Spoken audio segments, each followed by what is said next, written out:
that happen. That happened to someone last night too. They came in and followed, and they're like, "I thought I was." I was like, "You know what? You're not the first." No, and won't be the last. That is for certain. Twitch sucks when it comes to their glitches, and then like changing things without letting people know. For an example, the whole 3-person or 5-person raid is now a host. I think it's been fixed up now, but like for the small streamers who were trying to raid a bigger person, like you've constantly got enough people to show up in a raid. But no, you know what? I've gotten a couple of raids since that went down, and I saw a lot of the drama on Twitter. I definitely in the last 2 streams have gotten raiders that were under that figure that popped up with the raid animation instead of the host animation. So maybe they fixed it. Hope so. I hopefully have because yeah. I mean, I don't know. I feel like that probably shouldn't be an area of micromanaging like someone's experience for raiding somebody or receiving the raid. But hey, I'm also not the I'm not the person calling the shots. Yeah. But I mean, for those smaller streamers, it's like that's how they grow their community. I know for a certainty, like sometimes when I was raiding back in the old days and I'd have 2 or 3 people, I'm like, well, it's either someone that I actually already follow that may have those small follows and we just kind of want to give them that little boost, or you kind of want to go to a 12 to 20 person channel, not like the crazy ones because you'll never get noticed. Well, not never, but more than likely you won't get noticed. So why bother going to a stream like that, be like, hey, I'm here to raid you, and like, cool, you get nothing. Which is totally the prerogative.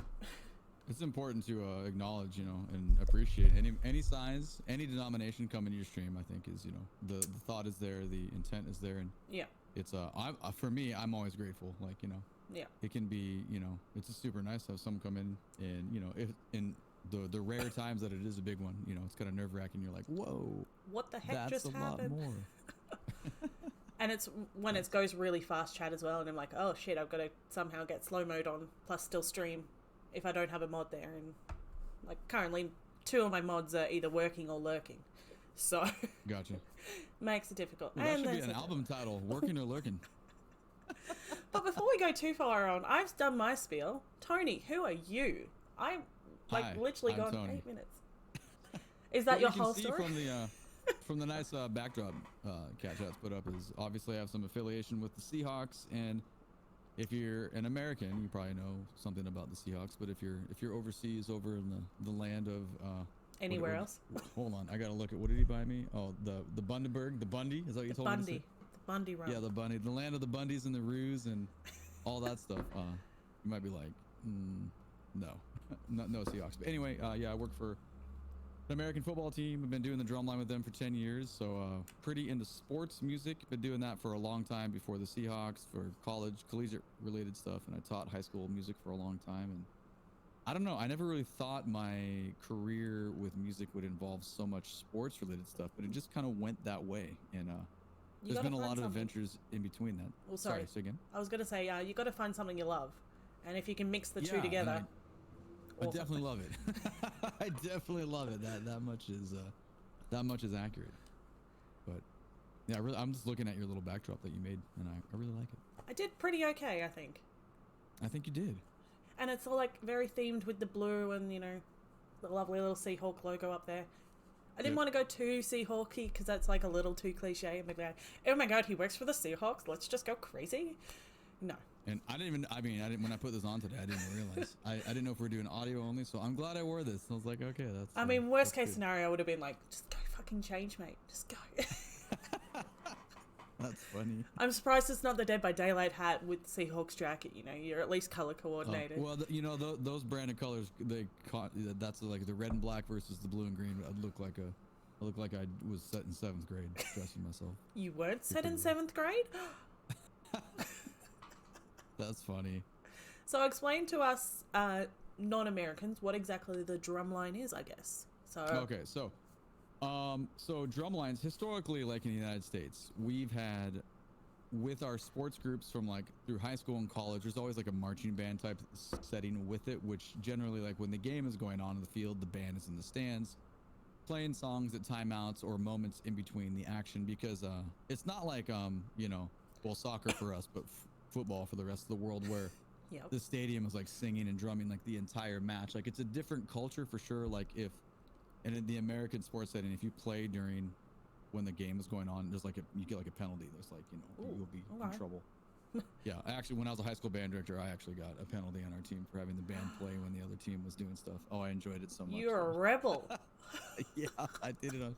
I like played it off like I did it on accident, but I was like, nah, it's fine. But anyway, so that's kind of the culture, and there's always been like, you know, whether it's kind of like, you know, a low end high school band to college is a very like explosive, you know, atmosphere and thousands of people going crazy for the football team, and the band is like, you know, playing stuff. But I've always been kind of involved with that. I didn't know that was going to be a thing. I actually played electric bass in high school pep band. I didn't play drums yet, and that was a lot of fun. The drummer, I mean, I went to a really small high school. Like it was, yeah, it's dingy, Tiny. but anyway, it was small and like not very good. But I had a great time. And then when I went to college, something in my mind was like telling me like you should try out for the drum line. And to be honest, my audition was pathetic, and like I was not a drumline person yet. I didn't have the experience, I didn't have the background or the education or like the training in it. I just happened to funnel in where they had I could read music because I was like a classical guitar player as well, and this kind of came in and found a spot, and luckily there was really cool people that kind of took me under their wing. That spawned a big thing. But anyway, that's kind of a tangent to. That's all right. That's what this whole thing is. It's a tangent. Yeah, the whole thing is a tangent.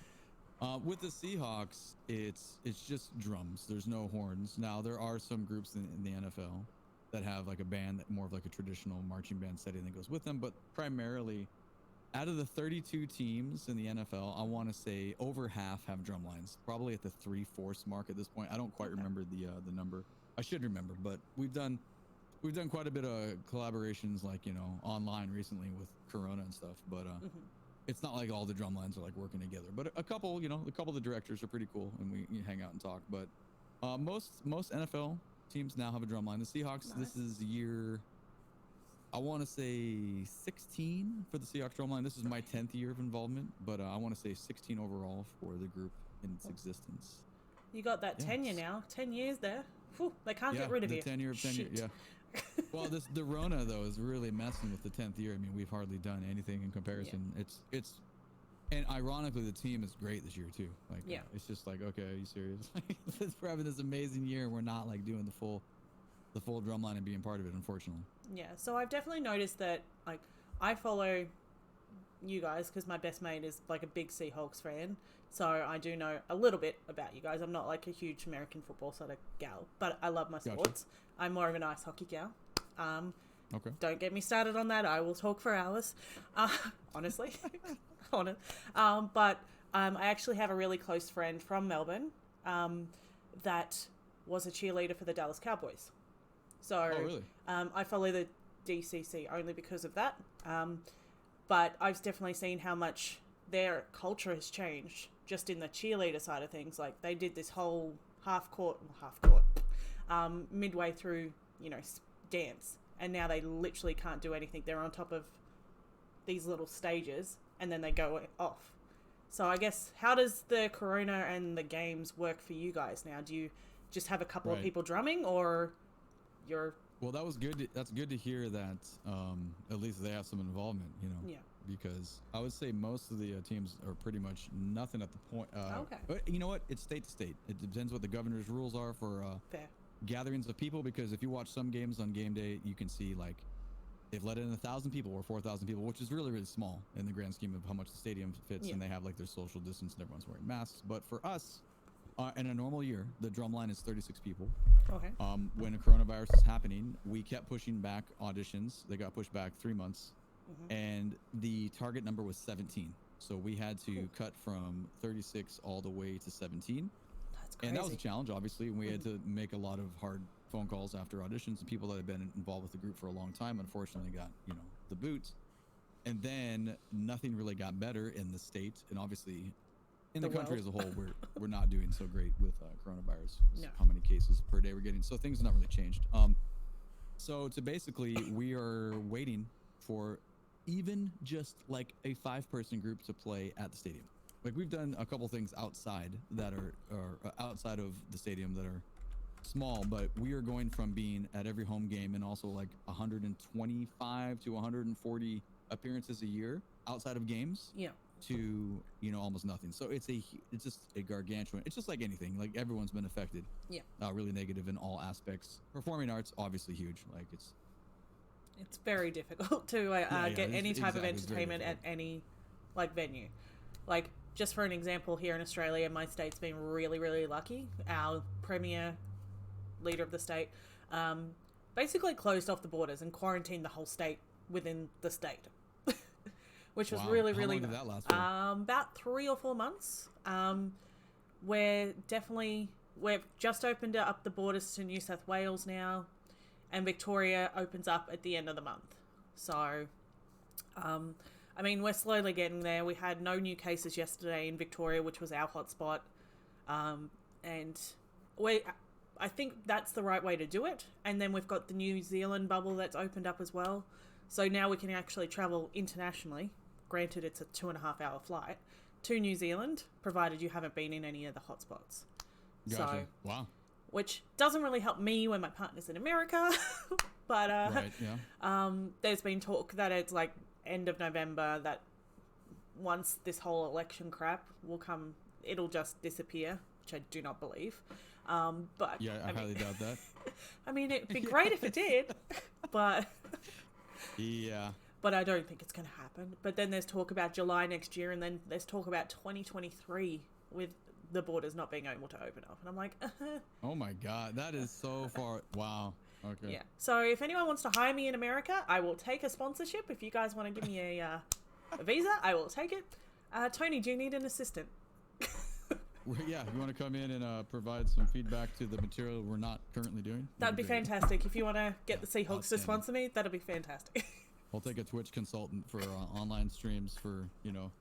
Oh, you know, the one cool thing about streaming on Twitch, though, is last year I finally implemented live streams at the games. Oh, nice. Especially after we would win. Yeah. So, like, you know, because I do social media for the Drumline as well. Like, so, actually, let me explain what my role with the Drumline is. So, yes. I was a performing member for 6 years. My first year, I was just kind of like taking it all in. And then, luckily, after that, the 5 years after my first year, I was able to be the section lead on my drum. Nice. And that was a great time. I got to go to a Super Bowl, the good Super Bowl, the New York Super Bowl. That was just an amazing experience in New York City.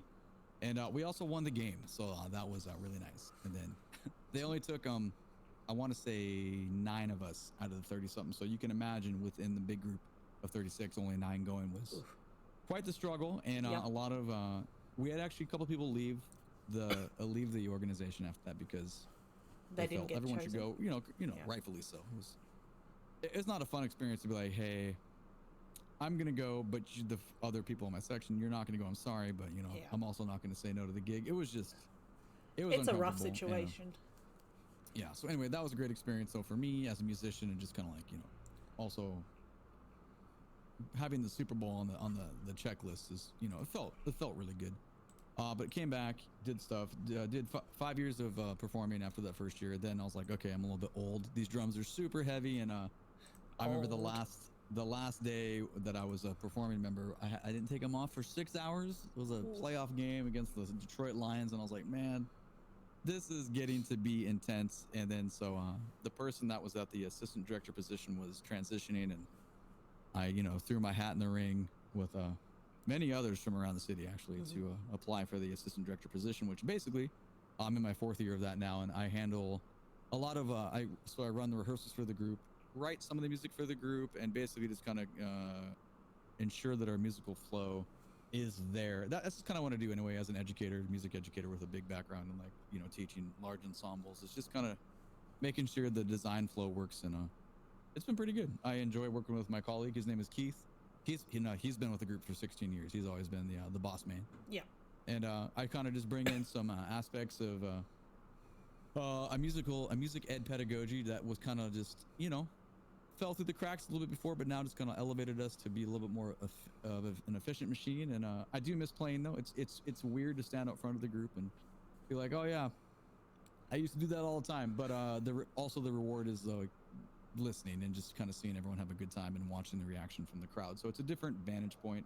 Yeah. And luckily I get to do the social media for the group as well. And I have a big interest in video cameras and editing that was kind of spawned because of this, and also Twitch. So they kind of like those two things have grown at the same time. I kind of started the assistant director position in streaming around the same maybe like a 4-month difference. I don't know, but it wasn't until last year that I started like going live at the games and stuff. So that has been a fun aspect. But of course, this year I can't do that because previous discussed stuff. So yeah. Corona. Corona. You do that very well because you have the Mexican tones behind your voice. And I'm not trying to be racist. I'm just saying that you can roll your R's. That's not racist. Well, you know, when I was in high school, I really loved my, you know, clase de español. Also because the teacher's daughter was insanely attractive, and that was what Of course. pulled me into. Yeah, that's what wanted me. But I just, for some reason, you know, I was like, dude, I want to learn Spanish. And I sat there going, arra, arra, for a long time. Yeah, I cannot do that and will not do that because I will make a fool out of myself. Well, hey, if I ever bring you on the stream, guess what I'm going to make you do on the mic, or make you fail on the mic. Yeah, I won't make you do it on your stream, though. No, you can go jump off a bridge. Okay. That's funny. Please don't actually. Don't. No, of course. Just want to clarify that no one jump off a bridge, please. Yeah, Uncle Sam, if you're listening, that was not an actual threat. Or yeah, unless your name starts with T and it ends with a form of beef, then you can. Wow. Anyway, that's funny. Even though I think, okay, keep going. Sorry, that's my one political mention, or second technically, but each to their own. So, question then: how did you actually come to Twitch? Like, what brought you to this beautiful form of Twitch? So I had a buddy named Cypher, and I made fun of him for streaming. Like, we played games for years and years and years together. We met on Battlefield, or Bad Company 2 years ago, and I don't know, I want to say like 4 years ago, he was streaming all the time. And, you know, I was like cussing and shit and saying, you know, like, okay, he's like, hey man, can you like, you know, maybe just clean up your language a little bit. And I was like, why? He's like, I'm live. I was like, what does that mean?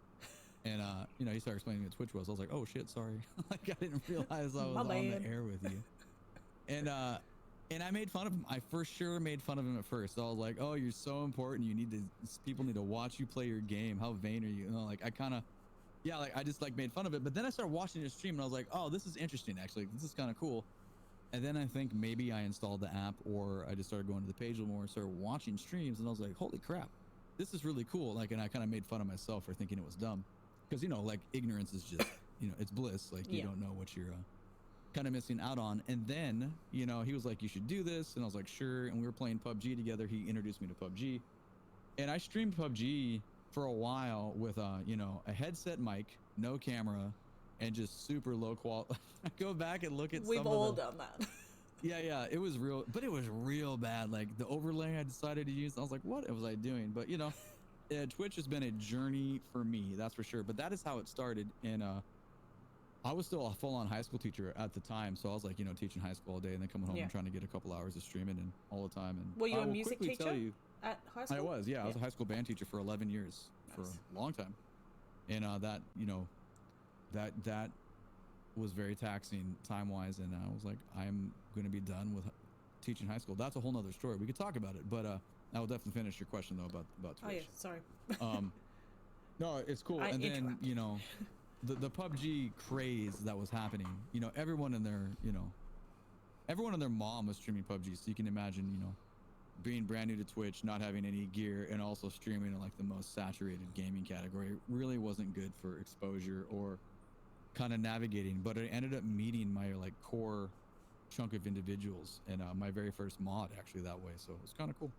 That's pretty awesome. So how did you move from PUBG, like what did you move to after PUBG to kind of make your funny enough, same dude, Cypher, was like, hey, there's this game called Dead by Daylight, and I was like, what's that? And he's like, well, it's this horror survival thing, you should get it. So I did, because I trusted his judgment on PUBG. I hated Dead by Daylight, absolutely fucking hated it. Oh yeah, I thought dude, when I play Survivor, I would just be like grimace face, like mad. I was like, dude, this shit is fucking stupid. Like, this is dumb. Oh, I'm getting killed. Now, granted, we were like low rank, and I didn't remember the game. This is a while ago. The game had only been out like, you know, I don't know, a year. But it was like super tunnely killers, and just I wasn't having any fun. But then, when Cypher wasn't around, I was like, well, what's killer like? And I played killer. And then I got hooked, and I was like, "Oh shit, this game is badass." Got hooked. Nice pun there, because you're hooking people. Yeah, yeah, literally. I guess the hook is literally was hooked. Yeah. I was doing the hooking. Yeah. So anyway, then everything changed, and I became a killer main, and I fucking loved the game, obviously. And it wasn't till recently. I want to say in the last 3 months did I really start playing Survivor. Like, I actually have played Survivor more in the past 2 weeks than Killer, which is a huge flip for me and the channel, to be honest. Yeah, I see Zach in the chat says he got pretty hung up Zachonius is on here. Hi, Zach. That's good. That's a good pun right there. So, yeah. Well, that's good, because, like, it's the same with me. Like, I'm really low rank still. I'm, like, 16, I think. But, you know. On your Survivor or your Killer? Survivor. Because I don't play, like, for 6-7 hours a day. I play for 3 hours, maybe once or twice a week. You sound responsible. That's good. Yeah, you know, I've got chops. Multiple chops. I manage a goddamn motel as one of them. Do you really? I do. I live on site at the motel I work at. So, I've got my little studio apartment here, and I literally have a 10-second commute to my job. All right, we're going to flip roles real quick. I need to hear the top 2 craziest stories as a hotel manager that you've ever had. Well, I've definitely had the people saying, I'm just here just for the night. It's just going to be myself. And then all of a sudden there's multiple people coming in. Multiple visits. Yeah. Yep. Yeah. That's the nicest way of putting it. And everyone can put 2 and 2 together. And I think I think they're putting 1 and 0 together, but I don't know. Boom, chish, if we're going to do that again. Yeah, there you go. And then we get the whole, you know, especially with the corona, that people are like, we've never had to give our ID to anyone here at the motel, like for a motel. For contact tracing. For contact tracing. And then they get all angry and stuff. And I'm like, I'm just doing my job. And then they physically, like one person actually went to the cop shop and spent more time at the cop shop, the police station. Sorry, turned Australian then. Oh, we say cop shop. Okay, thank God. Yeah, just turned really Australian. And they physically brought the police back in as like, why aren't you letting these people stay here? And then within 2 minutes, they had basically turned around and been like, yeah, they're in the right, so you need to leave.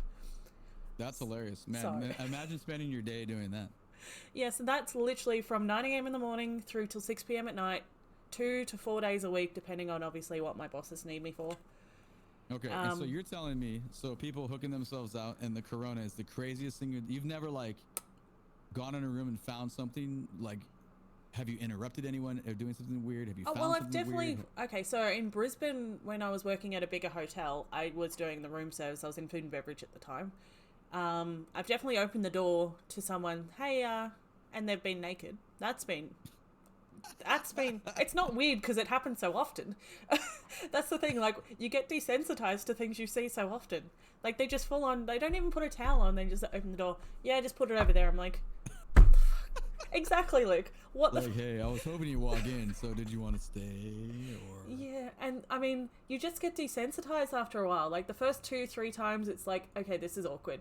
And now it's just like, whatever. It's just another peen. Peen. I like it. All right, well, sorry for interrupting your flow, but once I learned that bit of information about you, I had to ask. No, it's totally fine. But yeah, I'm just a workaholic. Like, when I'm not here, like at working for here, I am streaming as much as I can. I also work for EB Games, which you guys know as GameStop. So... Oh, you do? I do. So I literally sell games for a living. I work and live at a motel, which is across the road from a beach. I have a really hard life. Wait, you live across from a beach? Yeah. Like, literally, there's 10-second commute to work. I walk across the road and I'm at a beach. 20 minutes to Fraser Island, which is a World Heritage Site, you know, island. Totally made of sand, which is my photo. This is a photo from Fraser Island. Wait, the photo behind you is 10 minutes from you? 20 minutes, yeah. Oh, okay, 20, my bad. Wow. Yeah. So, 2 days ago, I went to Fraser Island for a day trip, and because I work for a motel, it was free. Oh my God. Again, it's a really hard life. Yeah, I think your partner needs to move to you and not the other way around. I'm trying. Trust me. What state is your partner in? Alabama. You want to go to Alabama? No. For what all the shit you just described. Oh my God. Okay. He lives in Alabama, but he's a graphic designer by trade, and he's actually trying to move to Portland. So he's actually trying to get up your way. Portland, Oregon? Yeah. Or Portland, Maine. Okay, Portland, Oregon. I lived in Portland for a year. So I lived about 7 minutes north of Portland. Oh my God, 7 minutes. Yeah. Lord forbid. But He's very much Still, into the I will- artsy type, so if he could get like a job anywhere in that sort of West Coast area, he would. And I'd move there Gotcha. over Alabama in a heartbeat. But he's there, and I'll take it. Yeah, so Portland has the same climate as Seattle, and I'm just going to tell you, the image that's behind you, you're going to miss that if you ever move out here. So. Cold, rainy, wet. Oh yeah, yeah. It's just angsty. It's like the air is full of teenage angst. It's just like miserable and like. Well, I lived in Vancouver for long enough, so I mean, I think it was like 3 or 4 years that I was in Vancouver, and then I went out to like BC? Yeah, BC. Okay, So, yeah, so similar, very similar. I went to university on exchange in Kamloops in BC, so I mean, I kind of went to Vancouver, moved out, worked on ski resorts, not Whistler. I did not work for Whistler. Was Whistler Blackcomb? Yeah. It's Australia. You go there to meet Australians, not Canadians. Because there is literally no Canadians up there other than people just doing a day trip. But that's funny. Australians definitely call that Wistralia for the reason of that. So, I did not know that at all. So when you were doing the BC thing, did you come down to Seattle at all? I did, I think, 5 days down there. So I did the whole touristy things. I went to the first ever Starbucks, even though that was the one that burnt down and got rebuilt. I caught the fish at Pike Place Markets. Oh, you did? Yeah, you did that stuff. Good. Oh, yeah. I put my little gum on the gum wall, even though that's disgusting, but whatever. Yeah. Tourists. That was cleaned about 1.5 years ago, and it's already back full of gum again.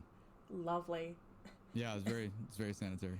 It's good. And my mum actually goes before Corona. So we have a timeshare in Vegas. So basically we pay the fees every year, and we get to go 2 weeks every year. Currently not doing that. But Mum usually dumps her stuff in the Vegas apartment and goes up to Seattle and goes to the tree houses up, I think, an hour out of Seattle.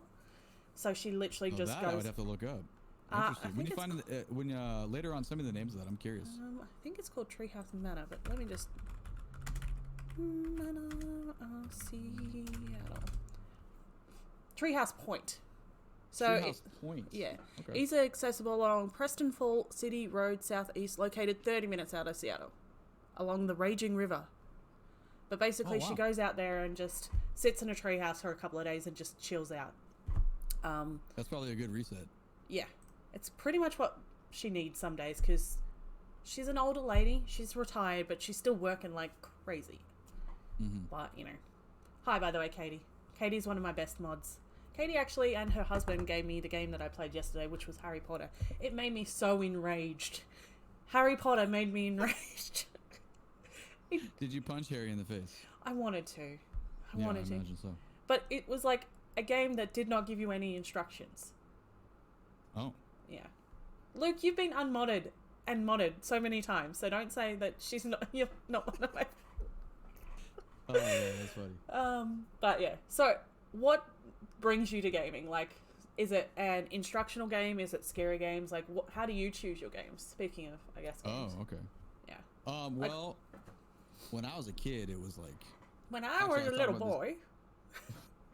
About, 70 years ago, when I was young, my grandpa had a Commodore 64, and I'm really dating myself here, and it was like old school. And he gave me this magazine. He was like, enter this code in. I was like, what? And he had to sit there. It was like a magazine with like 25 pages of code, and I'd sit there and type it all in, thinking I'm gonna like create some cool game. And it was like 2 rows of colors went across the screen and some funny text, and I was like, dude, that was a lot of work to do this shit. Luckily, also on that Commodore, the neighbor kid brought over a game called Pit Stop, which was like a racing game. But I'm talking old school, like a Commodore 64 is so old. There's 2 Commodore 64 lovers here, Wilkie and you. Oh, good. There you go. There we go. Wilkie's the reason I'm on Twitch, so blame him. I blame you. Anyway, continue. So that's where it kind of started, and then I had to convince my parents about it, because my buddy had like when the 8-bit Nintendo came out, it was like the craze, in the 80s, and like kids were like losing their minds. And I remember like we're at the dinner table, and I was trying to like convince my mom like, hey, this would be a great idea, blah blah blah blah blah. And my grandpa was like, draw me the contraption that you control it with. I was like, the controller? He's like, yes, draw it for me. He made me sketch out what the controller is. I'm like, dude, what is this? Okay. But little kid, you're like, shit, I'll do anything, I'm like, drawn as best as I can to like try to convince people to like to get a Nintendo to be in the house. That Christmas it happened, and the craze was pretty much installed. And let me tell you, man, did my dad get pissed off. He would come up. My dad was a Navy guy. My dad was a naval officer, and when we had kids, he was retired like civilian work, but he was on ships for like 30 years. Like he had a very anyway. He worked graveyard. He would come out of his room and we'd be like fucking around on the Nintendo. He'd be like, "God damn it, turn that goddamn thing off." And so I was like, "Oh shit." You got in trouble. Yeah, oh yeah, we get in trouble all the time. But we would just, just like every kid, we got obsessed. But for me, the OG games that got me really into it was obviously Mario, because everyone got into Mario. But I specifically remember Guerrilla Warfare. Yeah. Badass game. My buddy Dan and I would play it all the time. And then the game that could never be beat was like Castlevania. I remember putting hours into that game. I mean, this game is too hard. This is impossible. Yeah. So that just spawned, like the natural succession of games for someone my age went through, it was just natural to go to Nintendo, Super Nintendo. Mm-hmm. My buddy and I bought a Sega Genesis together and we had joint custody. So it was like a great lesson as a kid. Oh yeah. Week on, week off. Like, cause I remember like mowing lawns, bucking hay bales, like all kinds of chores. I grew up in a farm town, and to buy this thing and then you get the Sega for a week and then he get it the next week. And I was like, fuck, I just want the Sega back and then get it back, Yeah. Sonic the Hedgehog nonstop. And honestly, things changed for me at my grandma's house. We used to do these I'll call it a LAN party, but it wasn't. It was a early 90s LAN party where everyone brings a TV over heavy old school TVs, not like nice, things you can just pick up with one hand. And we'd all bring a Nintendo and play Tecmo Bowl. And we just like geek out to, football stuff. And actually Tecmo Bowl made me be interested in football. Sure, I was a little kid. I knew what football was. I wasn't that much into it, but Tecmo Bowl tracks stats, and for some reason I like stats, and so that really got me into that. And then that spawned John Madden football games for me, and then I got super into like playing that. So I would say I played a lot of Madden games for a long time, and then slowly, I don't know. I guess like I used to play D&D quite a bit, like pencil and paper type stuff. So anytime there was like fantasy role playing games on like consoles, I would play those too for sure. Yes, definitely. My partner has gotten me more into D&D than ever. Oh, it's amazing. One really good thing about working at the motel, my bosses are like super chill. Like I've been into your streams when I've been working. Like I haven't been able to play, but I've been able to chat because I can watch Twitch. And I can literally watch Twitch whilst I'm working, which is fantastic. It's nice. But I mean, it's very nice when your boss is like in the interview. If the day's going quiet, just turn on Netflix, whatever. Just as long as it's not too loud, for people to, like, if it's a shooting movie, just turn it down. And I'm like, okay. And now I watch people whilst I work. It's very, very hard. Well, at least your higher up understands the, if you got time, it's not going to hurt anything. Exactly. It's like I'm sitting there for 9 hours of the day, and my work usually only takes about 2 hours max. So that's a lot of extra time. It's a lot of extra time. To go interrupt naked people in their rooms, Yeah, I mean, thank God we don't do that here. We're a small motel. We don't even have a restaurant. Thank God for that. But there's like... How many rooms are there? How many people can stay? If it was full, maximum capacity. Got 37 rooms. So I think we're at 55 because some of those are family rooms. Gotcha. So I've obviously taken one room. This is my lovely little apartment, which is a full studio sort of setup. The room beside me is a 2-bedroom, which is a private rental at the moment, because of Corona. People always come in and say, hey, do you do long-term rentals? Which we usually don't, because we got burnt with this one. But thank God they're leaving. I mean, what? I didn't say that. But you should go knock on the wall and say, thank God you're leaving. I mean, I'm pretty certain they know how we feel. But I mean, other than that, it's pretty much just standard motel rooms. Oh look, Wilkie's now followed you because you've bonded over the Commodore 64. Oh, right on. Thanks. But I think we're 55 max, which still makes us small. And I mean, we're a small motel that still has a pool and a hot tub and the beach. So really can't go wrong. You sound like you got all the things that make a stay very, very enjoyable. And hopefully a nice receptionist / relief manager. Good service. Nice. Yeah, well, not all the services, Tony. Not all the services. Oh, okay. Yeah, it is a really good job. I lucked out with this job because I was working for EB Games and I wasn't getting enough hours, so I definitely needed to find something. Yeah. And I know this is about your interview, but now I'm talking. You got me talking. It's all good. I asked you. But yeah, then I was like, okay, cool. And it's cash in hand as well, so I don't have to tell the government, and I get basically free rent. So I got to move out of my mum's. And I'll make sure and send it to whoever is in charge. Fuck you. Yeah, exactly. But I mean, I started streaming on the 24th of December last year. I obviously was bored at Christmas time. Christmas Eve, there you go. Yeah, so I mean, I started watching Wilkie in October on Facebook. He told me it was clearer on Twitch. Came over and started watching him. And then basically, I did the scuff streaming. PS4 camera, which took me a while to get because it's stupidly a lot of money when you're not working a lot of hours. Yeah. So did it with no camera for a while, saved up to get that camera. And now look at my stream. Look how pretty this is. And now I get to interview. I get to interview some people who are like, well, can you do this? Oh yeah, no worries. Let's just talk for an hour. That's fine. You know. There you go. So I've grown. Oh, I enjoy talking. Me too. Can you tell? My name is half chat. Oh, that's true. Yeah, it is half chat. Like literally my last name. It's the first part of my first name and last part of my last name. So I'm not even doing this for a pun. Like literally. It is half of each of those names is my username. Now just give us your first pet name and the street you lived on and we're good to go. It was fuck and you. That's a fun street. Wow. Either you have a sad pet or a great street. I'm not really sure. There is actually a street about 2 hours from me in the Sunshine Coast called Upper Gay Terrace. Say it one more time. Upper Gay Terrace. So up a gay terrace. Wow. At first I thought you said terrorist. No. Upper gay terrorist. It's like, wow. Well, I mean, close. Yeah, I got you now. I got you. It's cool.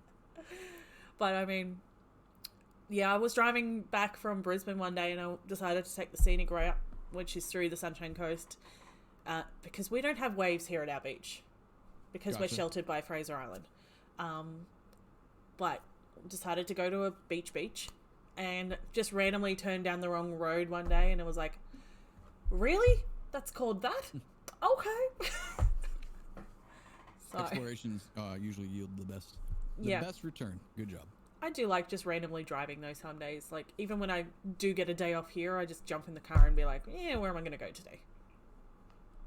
I have to draw attention to the comment in your chat, which is awesome. It says our first real stream had no audio and someone watched for over an hour before he decided to tell us. And we've all been there.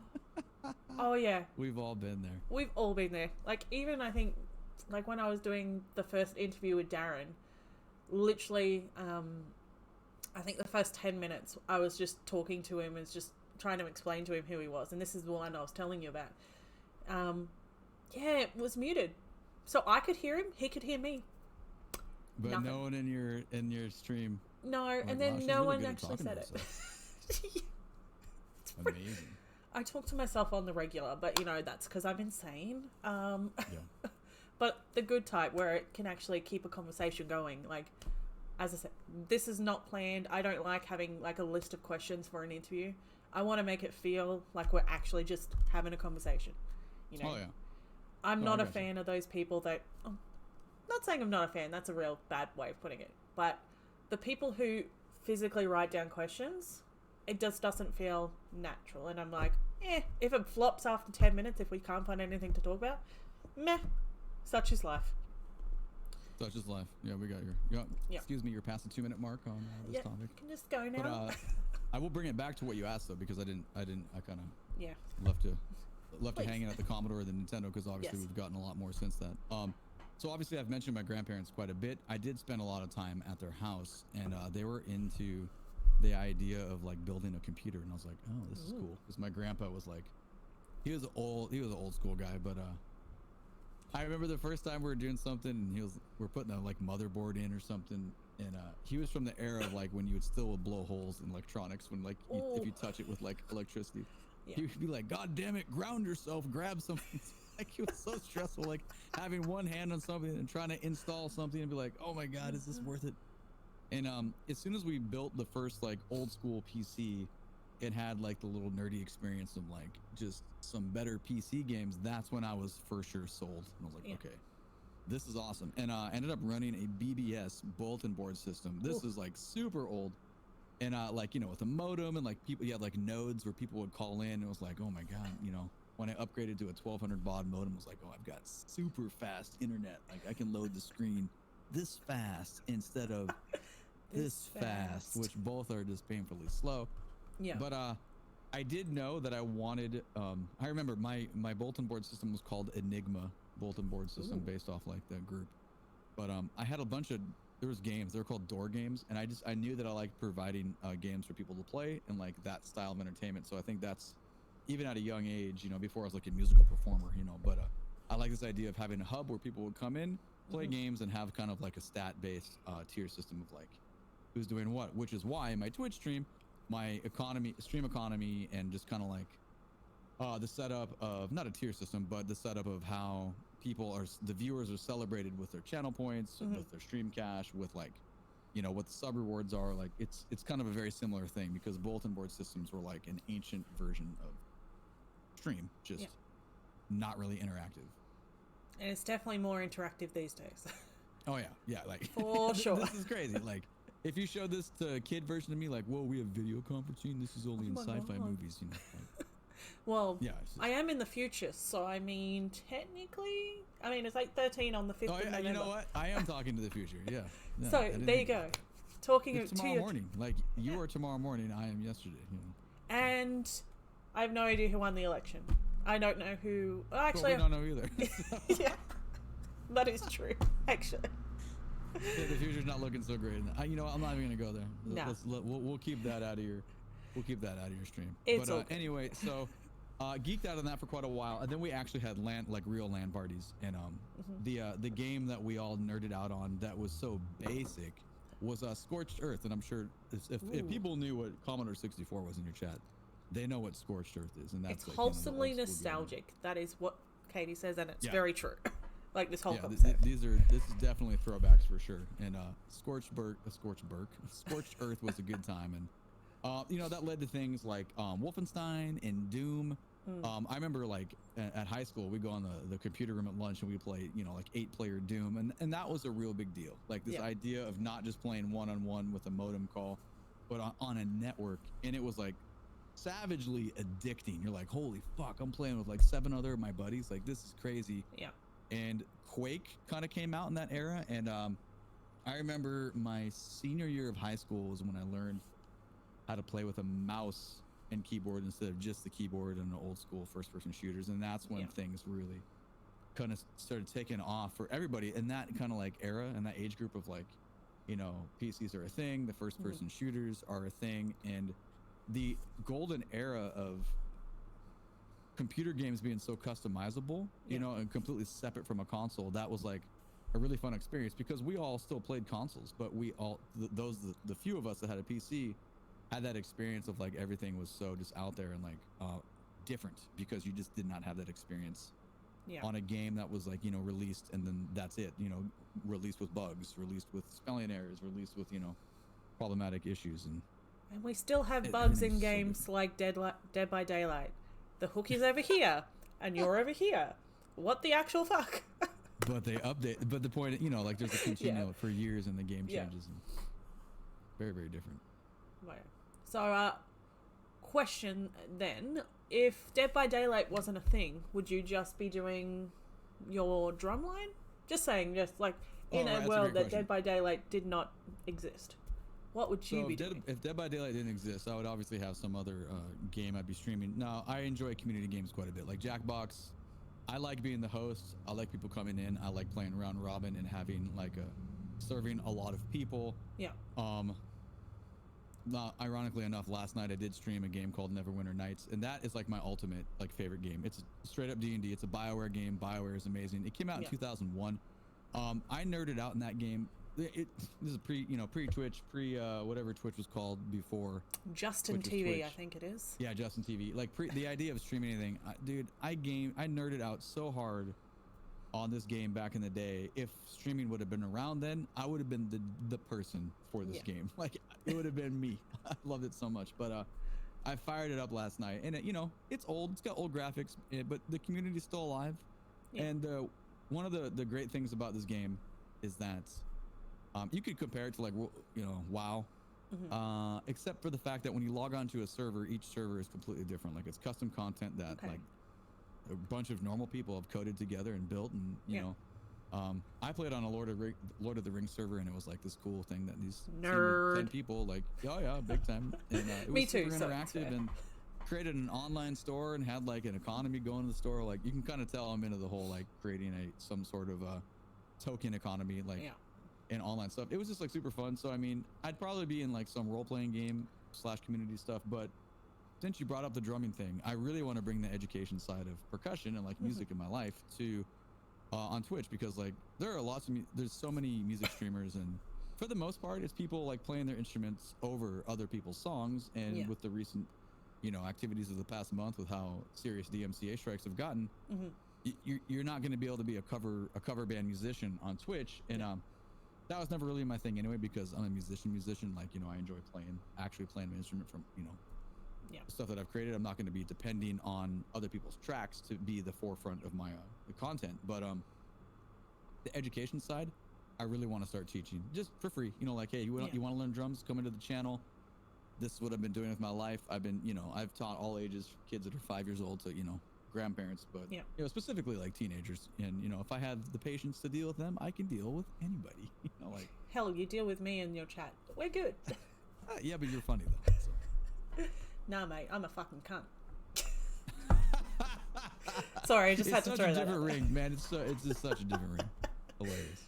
But yeah, so how would you bring that into a stream? Would you do it like, say, every Tuesday and be like, because I've seen people do it with like math tutoring and things like that. Hey, on Tuesday. Yeah, probably the same way. I think realistically in the beginning, and now that I bought, not this camera that I'm talking to here, but I dropped a shit ton of money on the mirrorless camera. Yeah. And I have my old DSLR, so now I have 3 angles, so that I can actually, like before I was like, well, you can't be interactive with an audience, but then also show your hands and then have like, because in real life when you're teaching, there's so many things that the student needs to see. So I was like, well, I've got to wait before I do this. I don't really want to do it like I did Twitch initially, like start shitty and then upgrade my education stream. I was like, I'm already a professional educator. I know how I want to start this. Like this, I'm not new to that. So I can actually do this now. But to answer your question, yes, it would be like, hey, these times during the week, and it won't be during the ass crack of the dawn. Like right now I'm like such a late night streamer. Yeah. It's not it would be not advantageous for anybody. Like, I'm gonna go learn drums at like 2 in the morning if you're an American, or later, because of West Coast, that's when I'm on. So I would definitely do like 2 days a week. This is the time of the stream we're doing. Here's the supplemental YouTube content that I've already created. Here are the PDFs that you can get in the Discord, and teach like a cycle of stuff. Like this is, if you're gonna take like karate, if you were like going downtown, like, hey, this 4 to 5 p.m. is beginners. 5 to 6 is intermediates, and 6 and up is black belts. It would be kind of the same thing. Like if you're brand new to music, there's no way you're gonna want to come in when I'm talking about harder concepts. No. And if you're developed, you're like, I don't need to listen to the introductory stuff. So segmented and scheduled like that. And that I would say within the month that is coming. Now that I have the camera and I have a better, I've been working with Adobe Premiere for the past couple of years and trying to learn it. And now that my competency has gotten a little bit better, I can actually create content that's going to be more efficient in teaching it. Where before, I knew what I wanted to do, I just didn't know how to do it when I didn't have the tools. Yeah. So is that the slight reason behind the name change? Because you have had a rebranding in the last... Yeah, I did rebrand in December. Yeah, so I was Angry Guido, which is a great name. I had so much fun with that name for 2 years. Yeah. But, I had a lot of people, like Guido is not like, in the States, a Guido is like, it's someone like my brother. Like it's a guy from like Jersey Shore, a musclehead. My brother is like a bodybuilder, like just ripped, tan dude, kind of a hothead. And, like, yeah, we're from the same Italian family, but, I'm a musician, like it's a different thing. But it was a funny play on, I was a high school teacher actually when one of my students, because I have kind of a bit of a temper, and I definitely would chew my class's ass all the time. As a band director, you have to be loud all the time. You got 120 kids in the room. Your voice has to be able to bust above that. So I'm a pretty loud person. And of course, I'd rip these kids a new ass when I had to. And the joke was like, he can be an Angry Guido. And then one kid wrote this poem one time. He wrote this fucking poem about Angry Guido, and he actually read it in his English class. And it was seriously inappropriate. And he gave me a copy. It was so fucking funny. I laughed and laughed. I'm like, dude, I can't believe you read this poem in a class. Of course, he got like, the kids thought it was hilarious, and the teacher was like, "What the fuck? Like, why would you write this poem about this other teacher, but use these names?" So anyway, I was like, "Fuck yeah, I'm adopting that." So I made the Twitter account before I even knew what Twitch was. Yeah. And I used to tell like some jokes, like just like it'd be from the perspective of a, you know, kind of a beef, like a meathead Italian guy, like just kind of a dumbass, you know. And like it was like this joke. But then I started Twitch, and I was like, "Well, fuck it, I'll be Angry Guido."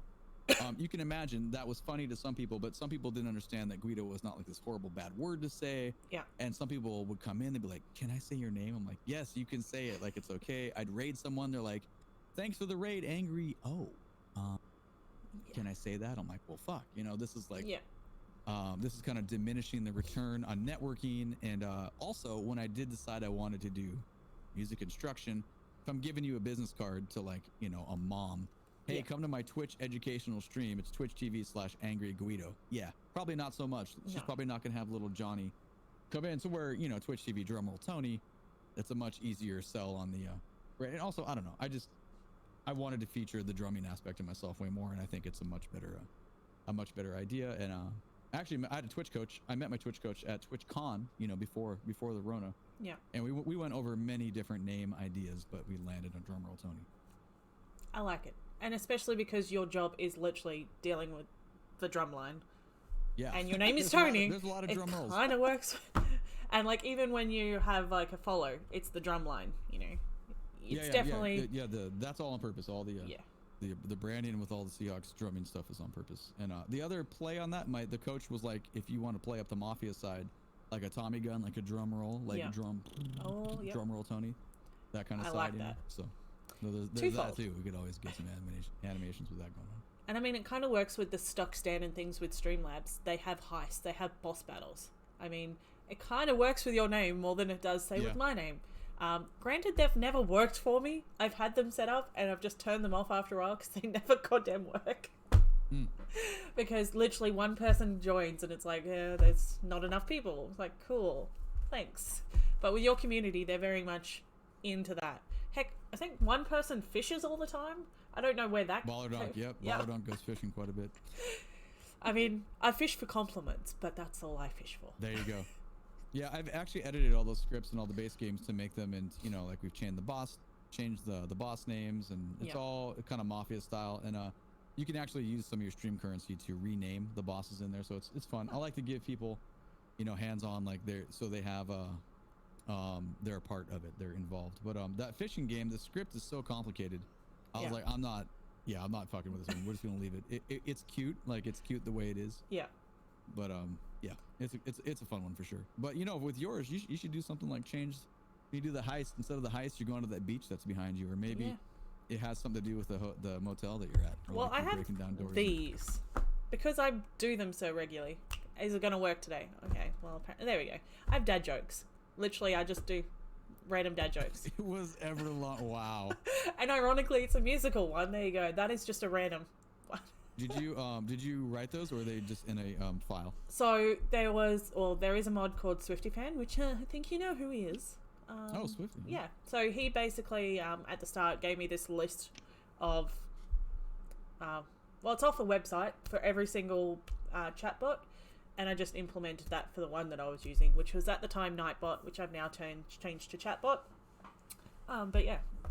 I've got cat Swifty, facts. wow, that's full circle right there. Swifty was in my stream every stream for a year, over a year. Yeah. That's funny that he's one of your mods now. We have a joke in our stream, and I will share it with you because it was such a monumental time. We were playing Jackbox. Mm-hmm. No, we were not playing Jackbox. We were playing. I have this thing called Let's Talk About It. It's a game. Basically offline, I write a bunch of debate topics and trivia questions, and then we have an improv game. So basically, when we're live, I bring two people into the Discord, and I'll be like, here's the topic. You each have 30 seconds to talk about it with each other, and I have like some animations that go back and forth. But anyway, Swifty was playing with us, and I don't remember what the topics were that he was debating, but his sister came in, and his mic was open, and she was really annoyed that he was playing games with us on Twitch, and it was tea time apparently, but she was like, it's tea time, like in his mic. And of course we clipped it, and then that was a stream audio, so you can play "It's tea time" at any point in the stream, and you know, it was like fucking hilarious when it happened. It's one of those inside jokes that has become this part of the stream culture. Yeah. In my stream, even though Swifty's not really there much at all anymore, but the joke has lived on. That's how you know when it's a long term. Exactly. Like I met Swifty through Tipsy Toon, I think. Tipsy Toon, yeah, gotcha. It was either him or Telly that I met him in. Telly Talumbi, who doesn't stream at the moment, because he's now moved to Georgia, ironically, right beside Alabama.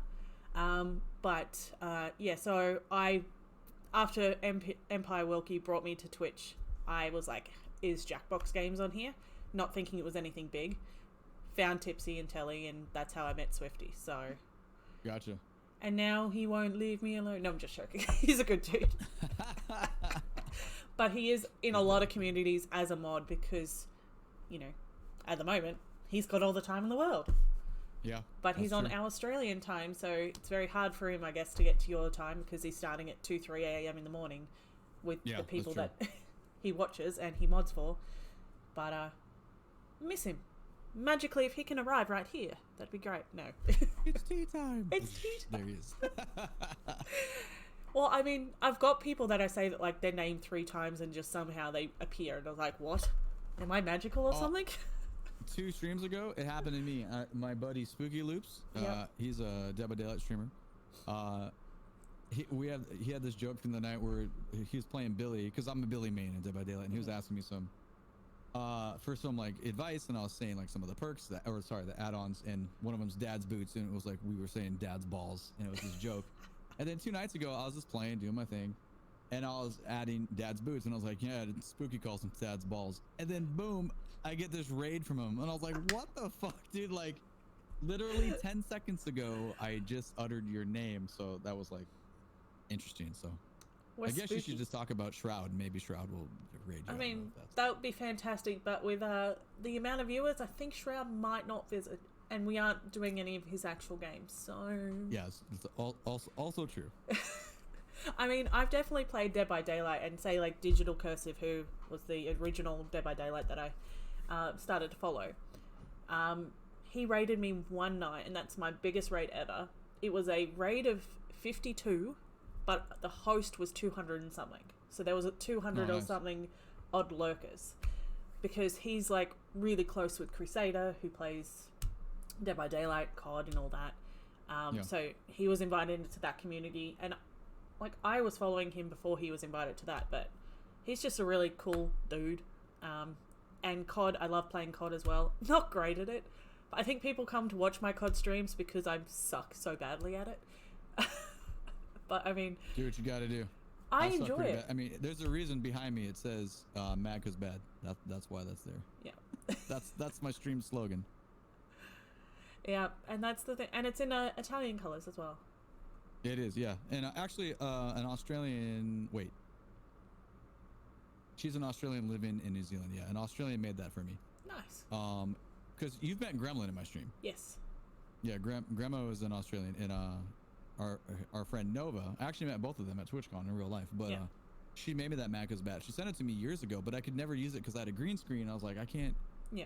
This is before I, kind of cared about my background, and I didn't have anything for a background. But then I was like, I held on to it because I love it. But I was like, okay, here we go. And then I got, I was like, you know what? It would be nice shelves, and I'll put the Super Bowl drumsticks and the Super Bowl crystal in the middle, and one of the signed Seahawks balls, and then of course the Scarface up top. And it works perfectly for this new not new, but it's been almost a year now as DrumrollTony.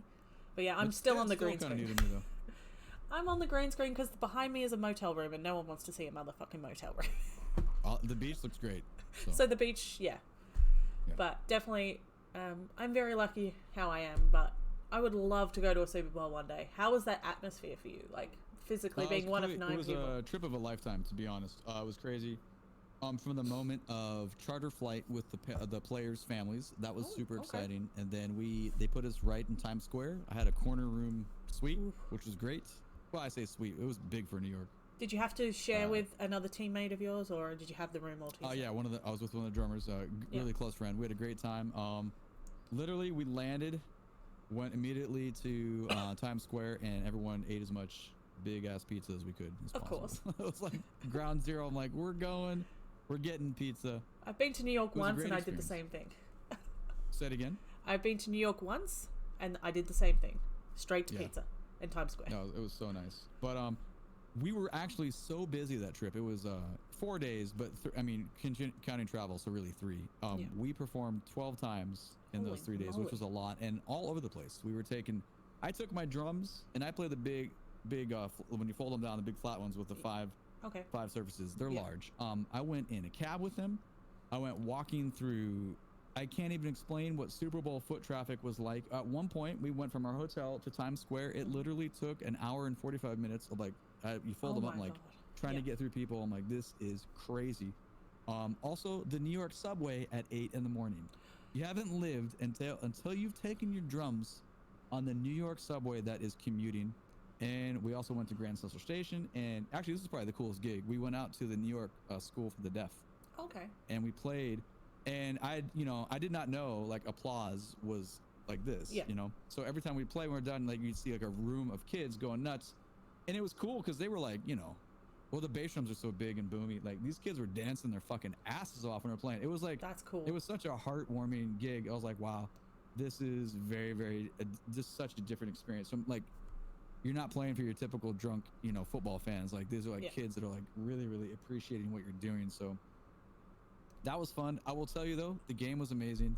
Yeah. The W was great. It was nice winning that one. But at the end, my hands were so destroyed because it was that super cold winter, and we'd be our first gig was Good Morning America. We're outside in 7-degree weather on hold for an hour, and then you play. It's not healthy for musicians. Anyway, at the end of this 4-day craziness, I was barely hold the drumstick, and we're playing for the team as they're getting off the bus and going to the hotel, the victory thing, and we went to the victory party, and I remember just being dude, my hands are dead. And I had a beer next to Pete Carroll. I sat there, and our instructions were dude, don't geek out. You're gonna be with all the players and I would families geek out. And they're just be respectful. So I'm gonna have my beer. I stood at the same bar table as Pete, drank my beer, listened to his conversation, didn't bother him. I was like, all right, cool, I did it. And then I think Macklemore played, and but not Bill Gates. I'm losing names here. Anyway, it was a good night. And, you are old. Then we flew home. Sorry. We got stuck in the airport for 7 hours actually with the blizzard, but that would have been painful. Didn't even care. But yeah. Was on such a high from the game. Didn't care. I was like, fuck it, it's fine. Did you bring out the drums and just start entertaining yourself at the airport? I think at that point we're all sick, from the amount of no sleep, drinking, and excitement at that your body shut down. And but I was like, I'm just gonna sit in this seat and exist. Well, that was my last year. I went to New York for my birthday last year, so I was actually only there last year before all this crap. And my only claim to fame is that I was sitting beside Shaggy. Oh, nice. So it we wasn't were. Me. It wasn't you. That is correct. But no, we were literally just sitting in. I think we were out of LaGuardia Airport, and he had his whole crew, and they were super chill. And then this dude in a hoodie decides to sit beside me, and I was like, all right, cool, no worries. Corona, we don't have to worry about social distancing and all that at that time. It was last June. Yeah. And this dude just sits down and is like, oh, is this seat taken? I'm like, no, feel free to sit. Putting headphones in just like you usually do when you're a single traveler. And then he flips it off his hoodie. I was like, holy shit, that's Shaggy. Wow. So, did you talk to him or did you leave him alone? I just said, hey, how's it going? And then geeked the fuck out.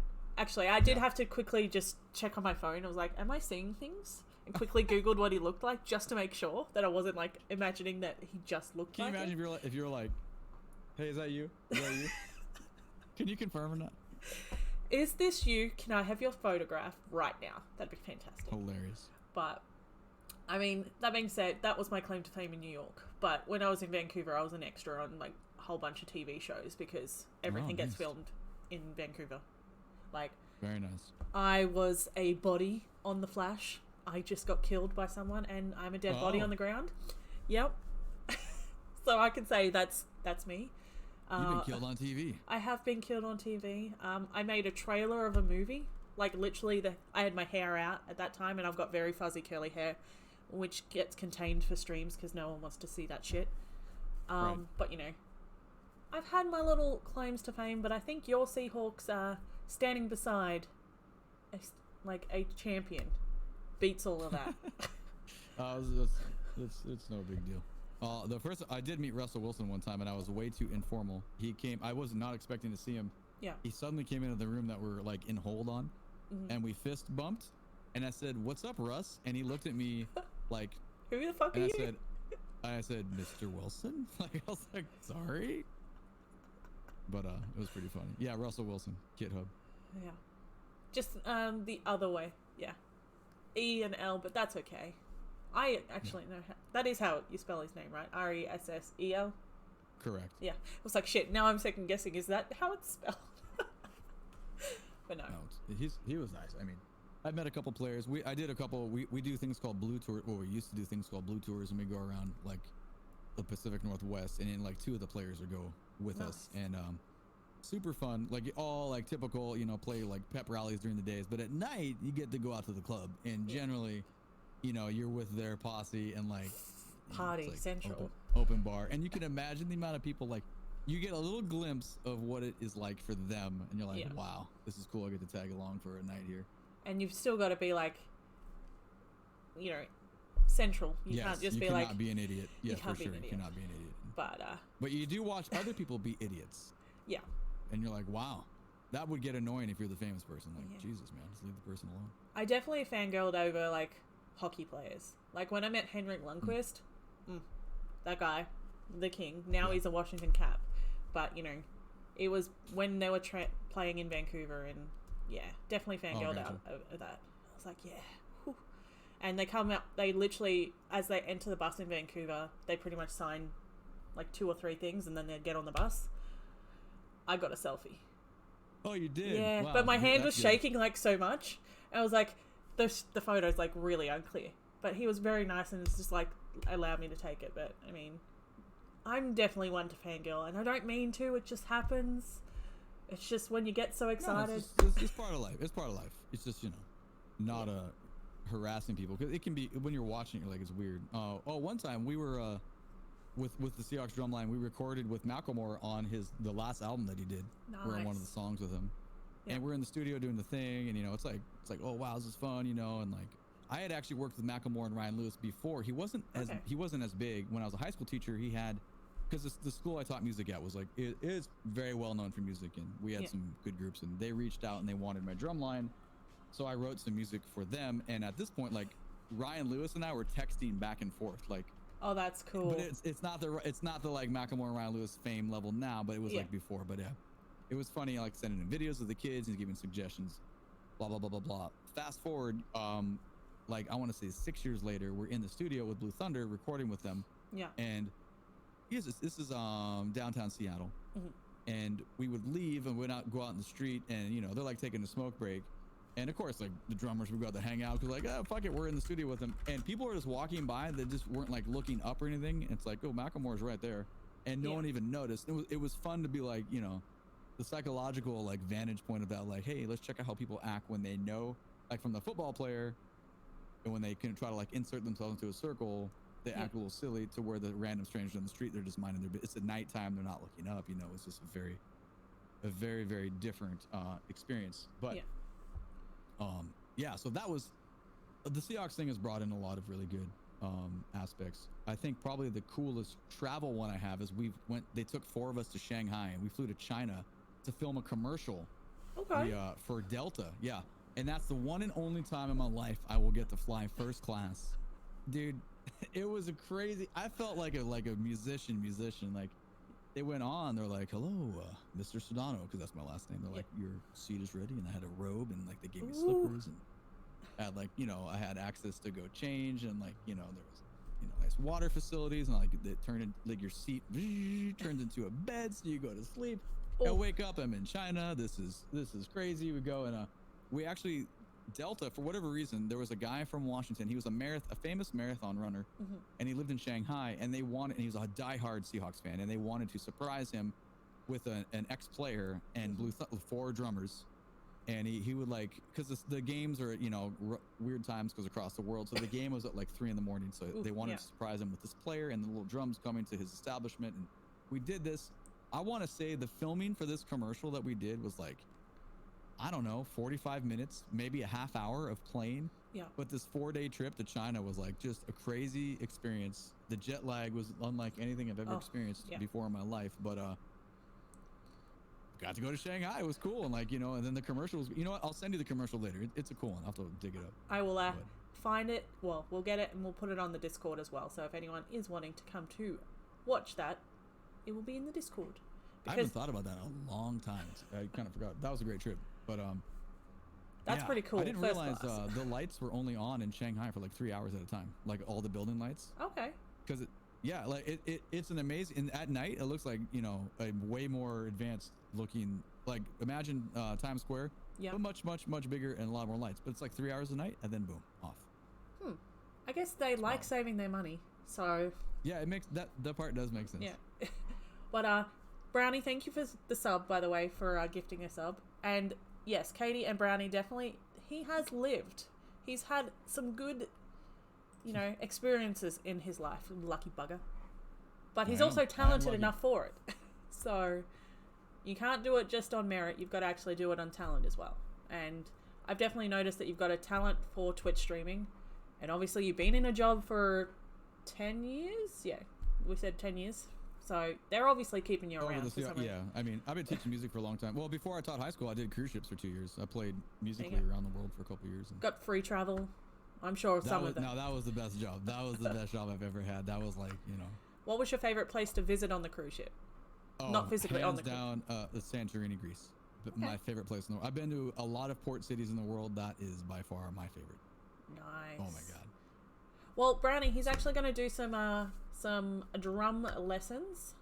So I don't know what type of music that you want to do, but if you want to hit him up, he'll be doing those introductory meeting. Wow, Brownie, are you drunk? Bicket. So I'm a bicket. My bucket. There you go. There we go. Outstanding. But yeah, I don't know what type of music that you're gonna be making, but I mean, you're just special. So Brownie and Tipsy, I met Brownie through Tipsy. So again, everyone. Nice. So they actually know each other IRL. Oh wow. So there you go. But yeah, I found him, and then he decided to be one of my first founders, which is kind of cool. You know, awesome. I only get 10 of those. OGs. One of my OGs. Yeah, there you go. So the other ones are like my partner, our stream son. Because basically we have a stream son. Stream son, yeah. Well, we're old enough to be his parents, so... And, no, I totally get it. It makes sense. So, yeah, it's like those OG people that... I've gotten so much love for the people who still come in and, like, Dr. Luke and Katie, you know, I actually do give them, because every single stream, they are here. Even if it's for 5 minutes just to say, hey, I'm heading to bed. Cool. I love them for that. Yeah, Twitch is a very... just a unique experience with, like... how friendships have evolved into, it's just, I was thinking, you know what, I was thinking about this exact same thing the other morning. I was like, man, this is wild. Like the people I hang out with most of the time now, we're hanging out, but it's in my headset, you know, or it's in my chat that I'm reading. Like, it's just so different. Yes, I've definitely noticed that, like, that community that I have on Discord, like, that's why I do community movie nights, which is Saturday night for you guys and Sunday morning for me. So here's me on Halloween at 8:30 in the morning. Well, it's the 1st of November for me, watching Halloween movies with my community. You know, I find that Discord connection is definitely something that needs to happen more often, because you can't go visit people. Like, if I wanted to come over and be like, Tony, let me take you out for a beer, I cannot do that at the minute. Not that you want to hang out with this fucking weird Australian who will drink you under the table anyway. Boom, roasted. I'm familiar with Australians drinking me on the table. I got the cruise ship. Okay, Australians and the English people. That was like, okay. Yeah. Tony's got to get his big boy pants on and for Phil to hang. That was my first bandmaster. His name was Hamish. He was from Perth, and him and I, for 6 months straight, I tried to keep up with him. How'd that go for your liver? I remember we'd be like in Cabo San Lucas in Mexico. I remember like getting a backpack, putting like as many Coronas in it as I could, go out for the day. That's very fitting in this Coronas, time. We'd go jet ski riding, and then come back to the ship, play our sets, you know, play our shows, and then go to the crew bar, where it was like 90 cents for a bottle of beer. Ooh, nice. Oh, this guy Hamish, man. Yeah, Australians, Canadians, and the Brits can drink. Actually, the Irish. Let's throw the Irish in there as well. Yeah, the Canadians always want to fucking pick a fight with me. Every ship I joined, the first week's always some fucking Canadian trying to fuck with me. And I'd be like, dude, I'm in the band, man. You need to chill out. Like, let me just do my thing. Yeah. And then it was fine. I mean, we could live stream each other going to the bar. We'll all just go to a different bar if you can actually leave your house. I'm not sure about lockdowns over there, but we'll all just go to the bar and we'll get in a Discord call and we'll just be all drinking together. That's like, something. Man, if you go right now, in the sense, it just depends on where you're at. Do you know the YouTube channel Jolly? I've heard of them, but I'm not like super familiar. So they're English guys that live in Korea, Well, anyway, yeah, they huge, like millions of subscribers, big channel. But in long story short, the wife. They uploaded a video where it was the wife's birthday and they received some visitors. There were some masks on, but there was a moment like taking mask on. Anyway, it was really, really ill received, and the cancel culture came in, like even from the government, and like totally destroyed them because of like, hey, so many families have not seen people, and here you are celebrating, kind of like, you know. So I don't know if I'd live stream from a bar. Yeah, well, right now. You can always do exactly what I'm doing here. I can put a bar background. You could. And green screen that shit. I mean, we're in a Discord call right now, and I'm using a green screen. Chucked your little. I still got my green screen. Hey, I could put a pub up behind me. Well, I mean, I actually did have a Seattle backdrop for you, like that you'd be sitting in, and then realized, hang on, I've never seen him stream. Well, not never, but in the last year, I hadn't seen you stream with a green screen, so I just kind of took that away. Yeah, it's behind my desk. I did use it the other day for my my Halloween promo of my baby Toby from Labyrinth. But yeah, Katie's actually in South Korea. They've just moved from Germany. Oh, sweet. So her husband's in the military over there. So sorry if I've just probably outed him a little bit too much, but I mean, not saying exactly where they are. Korea is a big country. But if you're still standing, you need another as a sign on that pub. 20 soju shots for 25. Oh, yeah. If you need 20 shots and you're still standing, that makes sense, actually. I don't think I could do 20 shots in general. Oh fuck, I would die. I'd be not alive. Like, I don't drink that much anyway. I know Australians don't drink. Oh my god, that's a lie. But I mean, honestly, because I only have 2 or 3 drinks at the most, if I decide to have a couple of drinks whilst I'm gaming, I'm ready for bed after that. I'm an old person, you know. I can't do the shots these days, unless it's like mixed with a lot that kind of dumbs down the alcoholism. Yeah, no, I got you. But for me, it depends with the crowd. If I'm with a drummer or musician crowd, I'm the loud guy. I'm like the annoying, like, Tony, be quiet. Actually, at TwitchCon, but you know what? I'm not gonna go there. But someone did tell me I was making too much noise, and that when we got in the limo, I had to bring it down. Nah, fuck that shit. Yeah, and that's exactly what. And Gremlin. So I was with Gremlin and them, and we like split up and did 2 to rendezvous back at the hotel, and I went with. Those streamer friends did not like Loud Tony, where Gremlin liked Loud Tony. Yeah. Of course, he's Australian, so. Yeah. Well, I really wish TwitchCon happened this year because, like, I met my partner through Blippo. So I don't know if you know Blippo, but he's a Canadian streamer, but he mainly does. I did Escape from Tarkov. He does on the weekends Jackbox Games and a whole, bunch of other stuff. I love that man to death because I met Coy, my partner. His real name's Jason, but he goes by Coy because he's much more of a chill dude than Jason. Gotcha. But yeah, we were just in chat together and then realized that he streams, so I go over. I've been called a stream mum before because I go to like smaller streamers and like boost them up and whatever. But yeah, met him. About a month afterwards, I started talking to him on Discord and we realized that we liked each other. And now, like, we video chat on Discord for 6 or 7 hours a day. Like, wow.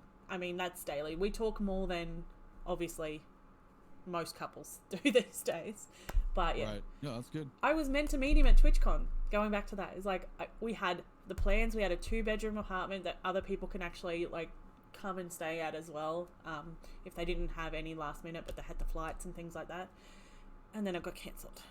So I'm technically with a man I've never met. Sad. Yeah.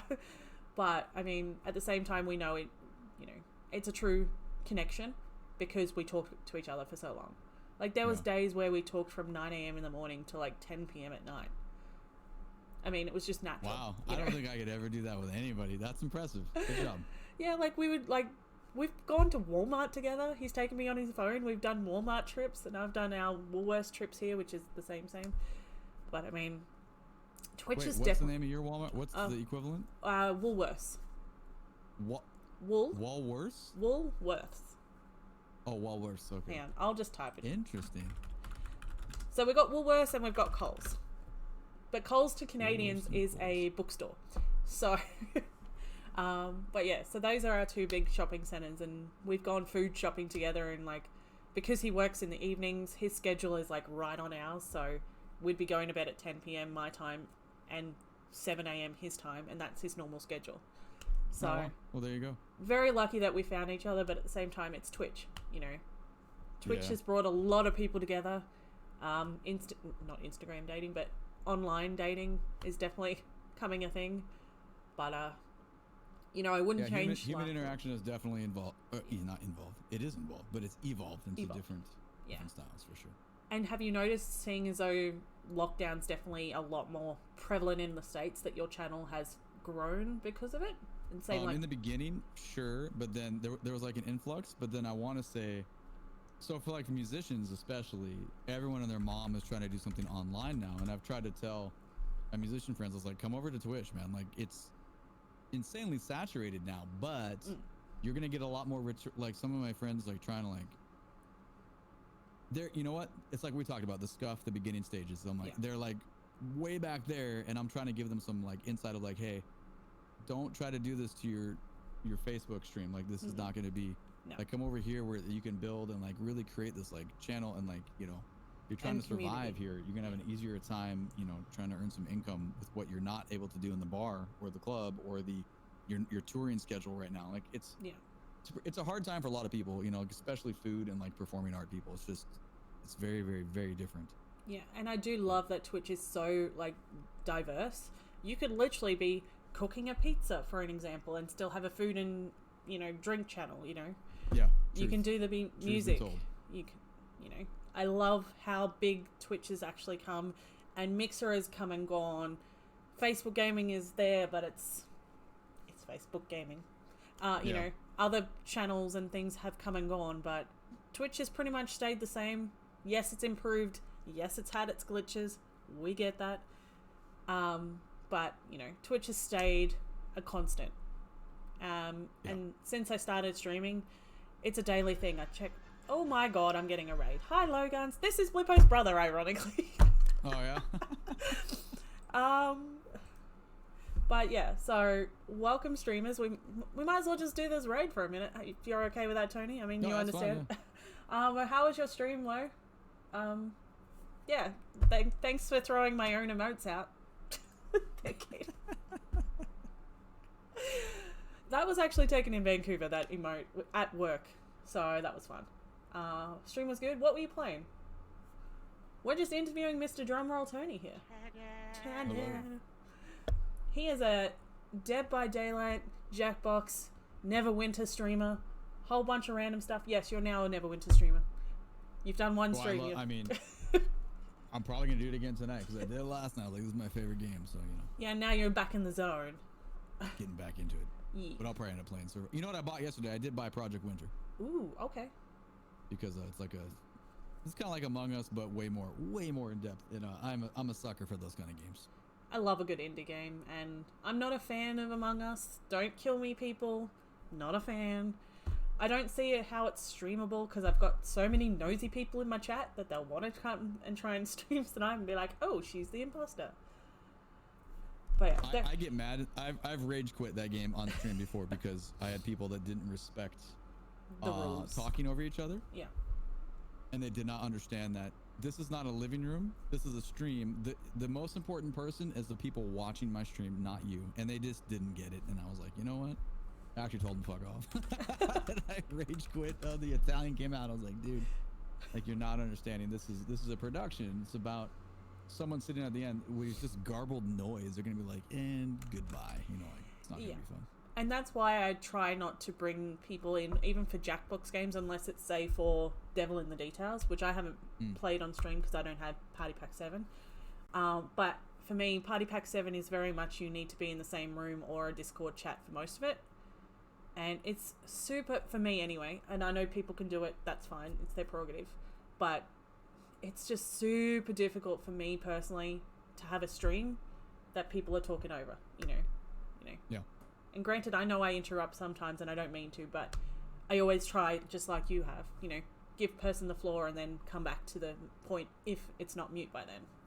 Yeah. You know. I definitely have my normals. The people I play Dead by Daylight with, they understand if I start talking, and it's not like a weird like ego thing. They understand they need to back off and let me just address, because if someone says something in the chat, I need to respond to it immediately, or if it's a raid or whatever it's going to be. But I do have other people that continually, like, I'm like, dude, this is not working. You're not understanding. This is not a normal hangout. Like, oh, I just hit the mute button and be like, sorry. Yeah. Then I'll come back in. They're like, why'd you mute us? I'm like, well, reasons. And I know I get more talkative when I start drinking. Like, those nights that I've come play Dead by Daylight with you and I'm like on the red wine, I know I get talkative. But again, half a bottle down and I'm like, yeah, I'm pretty much ready for bed now, bye. Yeah, but I feel like streamers understand. Like, I've never had a problem with a streamer before. It's like they get it. And when I go to someone else's stream and they're like, if I'm playing DVD, I'm silent until they ask me a question. I'm like, this is your thing, man. Yeah, exactly. But I mean, I love coming to those streams of yours because everything is always different for Dead by Daylight, and people call that game even my partner has called it boring because it's the same game over and over again. It's like, no, it's not. If you're, say, maybe doing it with your friends, maybe, because you're always going to be doing the same thing, like you sacrifice yourself for I'll do the generator or whatever.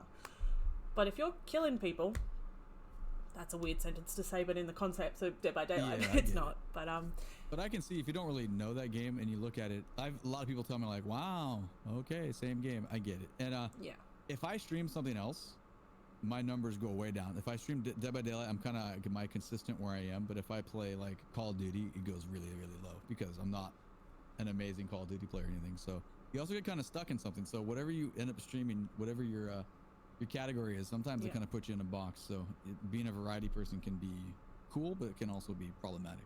Exactly. Depending on what kind of game you're playing.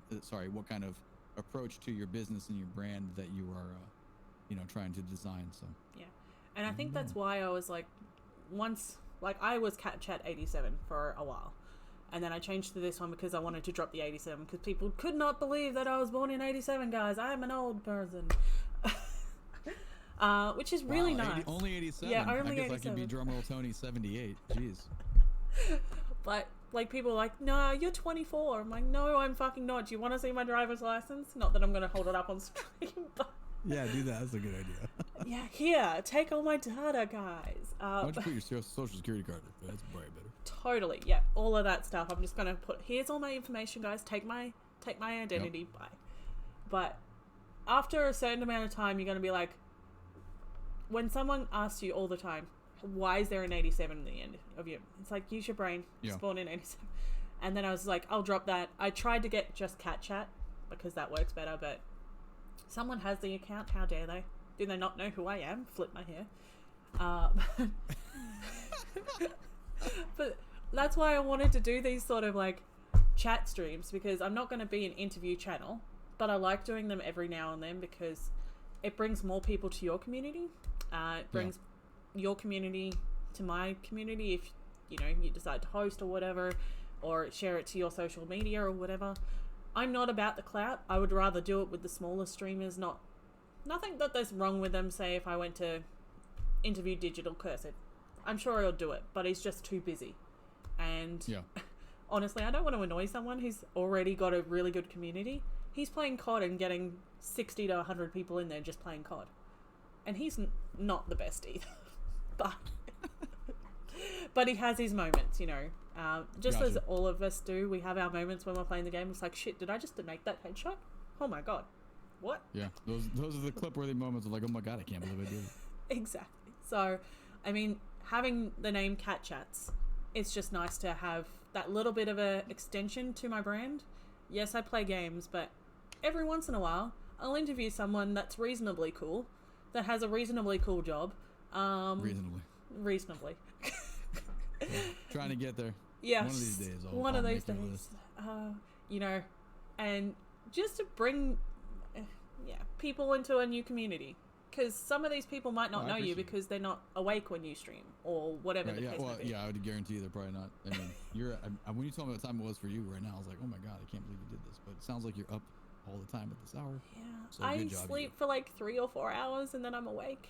It's the worst part. Yeah, I have no sleep at the minute, but you are a badass. No, I don't want to interview you, Captain Browning. God.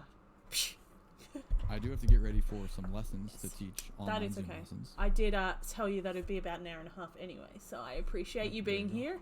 Guys, if you are not following this guy, please do. All his socials are down here. That's him. Sure they are. That's me. Hi, how's it going? He's some weird dude, but you should definitely go follow him because he has a really good sense of humor and he will bring a smile to anyone's face, even if he is killing you in Dead by Daylight. Sweet. Cat's super nice. Cat, I appreciate you bringing me on here and meeting your people, and especially the folks that I bonded with. The Commodore 64, the throwback, that's outstanding. You guys want to come talk old school stuff? I like to do it. I like to talk. And those of you that are interested in music or learning percussion, or maybe you want to learn like music theory, I can definitely help you. Ask away any points, online or offline. That's the beauty of networking. So exactly. Thank you very much for having me. I enjoyed this quite a bit. Well, I will go back to my just chatting screen for a minute, but thank you very much, Tony. And I love you, and I will talk to you on your next stream more than likely. But I'm going to go raid someone with these numbers. I don't know who. Do you have anyone that's on that you follow that we can raid? Oh, well, let me look at my list over here. My raid tradition is always I usually just type in Dead by Daylight and look for somebody new, but well, we could do that. Oh, who's this person? Cat Chats. Oh, sounds like some idiot, you know. Oh my god. None of my these are all I mean, Tipsy Tune is online, Frosty Paws is online. Tony the Duff is a cool guy. He's playing Dead by Daylight. All right. Well, what is his account? Tony the Duff, all one. That's a D-U. I'll just type it in. Tony the D-U-F-F, like the Duff beer. Yeah, like Simpsons. Yeah. All right, we're gonna go raid him. Yep. There we go. We got it. He's good people. All right. Well, guys, thank you very much for being here. Tony, thank you for your time. I'm gonna go give this guy some love, and well, guys, we'll see you in the next video. And I have no idea what I'm gonna stream, so there you go. Go Seahawks. Go Seahawks. All right, guys, let's go give him some love. Peace out. Bye. All right. Bye bye. Bye bye. Bye-bye. Like salty, And